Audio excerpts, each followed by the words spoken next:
Hi Vic. So there are 7 critical issues with your website that honestly are costing you money. Now, what I'm going to do is run through those issues, and I want to show you why they're big issues and how we can fix them. So first an overview, then I'll actually dive into your site and I'll explain to you why the problems are costing you money and then how you can fix them. First, the overview. So the first thing is that you guys have a brochure website. You don't have a website that proactively sells. Number 2 is that you don't capture names and emails of visitors. Number 3 is that you don't have a headline to capture interest of your visitors quickly. Number 4 is that your site focuses on your business features and product features instead of customer benefits. Number 5 is that you don't have testimonials or social proof on your site. Number 6 is that your design doesn't distinguish your business. And also your navigation has some issues, but I'll show you.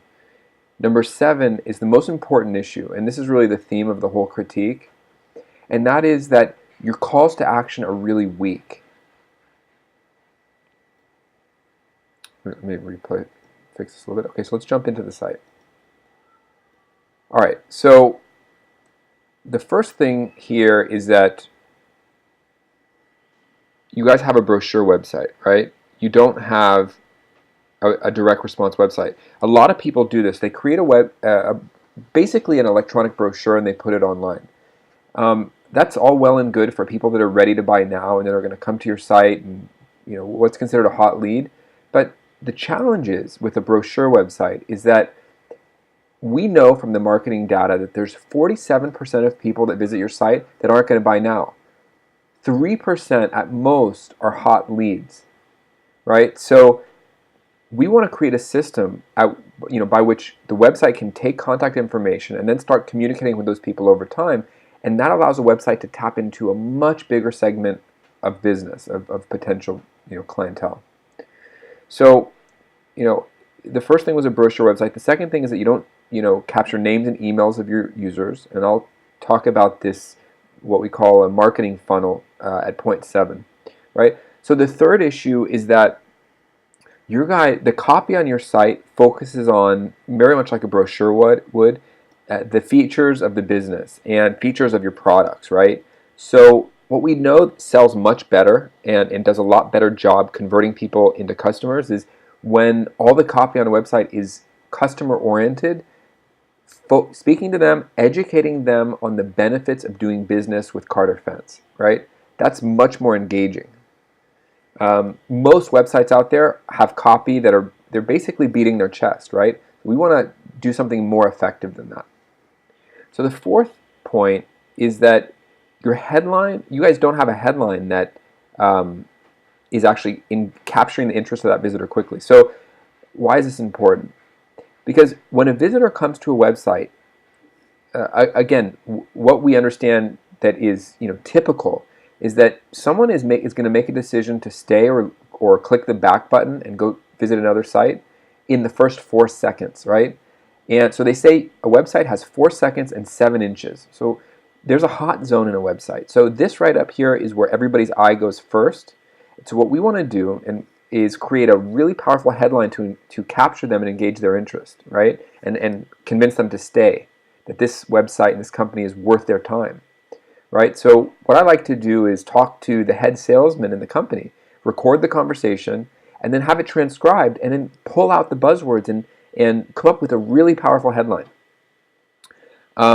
So the next thing is social proof. So once we engage that user or that visitor, then we want to overcome their objections. And what better way than genuine social proof? So I would recommend, you could even put social proof on this page, on this front page, even though there's some serious design issues here that I'll share with you. So testimonials, social proof, really important, right? So the next thing is the design and the navigation, right? So let me give you an example of what's going on with your site. So for example, when I click the home button, see what happens? It's off center. Okay, so why is it so important to change this design and the navigation? Because these days, as I said in the letter that I sent you, people don't just go to a website or go to a Yellow Pages ad and pick up the phone and buy. They do research first. So when someone lands on your page, and if your page doesn't communicate conviction to the buyer and confidence in and convey a sense that they're going to benefit from doing business with you, and only have to make this buying decision once, hassle-free, then the challenge is they're going to click the back button as soon as they get that a less than impressive message, and so with online being the place where everyone's doing the research, you want to have a strong design, and the good news is it's really easy to overhaul this whole design and navigation. It's the least of our concerns, right? So I recommend doing that. The seventh thing, which is actually the most important issue that you guys have, and the biggest problem that you have going for you, right? And that is that your calls to action are weak. So what does that mean, and how can it basically drive more sales if we had strong calls to action? So the 3% that are ready to buy, the hot leads, right? So when they come to your site, they're going to figure out a way to contact you if they, maybe they're a referral, and they'll. I mean, it's hard to even find the phone numbers and stuff. So you can do some minor design work and reposition a phone number. Free quote, call now. But a call to action can come in three forms. And I would recommend doing this in a new design. The first thing is request a callback, and I like to use what's called BFBs. Like Google uses BFBs, what they call big frickin' buttons, right? To grab the attention of these visitors. So the first call to action is request a callback. The second one typically is an online quote, and the third one is maybe 5 critical issues when buying a fence online, or not online, but in your case it would be 5 critical issues to consider before making purchasing a new fence or gate, right? So and what we do is they click the button, and then we get their name and email address, and we email them that document, right? And it goes into a marketing system that we can create called an autoresponder. And that autoresponder is in charge of communicating with these visitors over the next 18 months. The ones that aren't ready to buy now, but are going to buy over the next 18 months, right? So it does a couple of things. One is it gives them valuable information, right, while they're making their buying decision. And in doing that, it keeps Carter Fence at the top of mind for them, right? So, and the other thing it can do is it can call them to action to reach out to Carter Fence. So the way that it might work is, they download the document, 5 critical issues to buying a fence or a gate. And then tomorrow, you send them, by the way, 2 more really important things to consider when buying a fence or a gate. And then a week later, 7 days later, the system will automatically send them another email that has a coupon in it, a discount, Carter Fence special. Then we can continue to send them relevant information over like maybe a month later.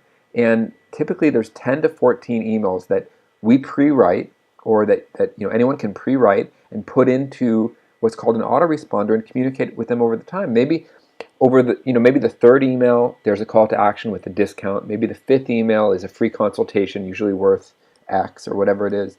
And after we deal with your site, converting the people that are hot and ready to buy, then we can start to think about converting people in that 47% that have come to your site and left, right? But they left their contact information. So I hope this helps. I mean, my number one goal is to help you understand these problems and how they can be fixed. If I can do that, I've done my job. The bad news that you have going for you is that these are expensive, and hopefully I've really made clear what these opportunities are, what these missed opportunities are. The good news is that they can easily be fixed.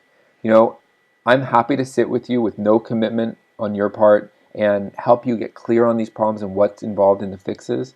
I'd also like to learn a little bit more about your business so I can make a specific recommendation. No commitment from me. Typically, if someone asks me to fix their marketing funnel, I'm going to charge them because it's a really important thing and it's a valuable thing.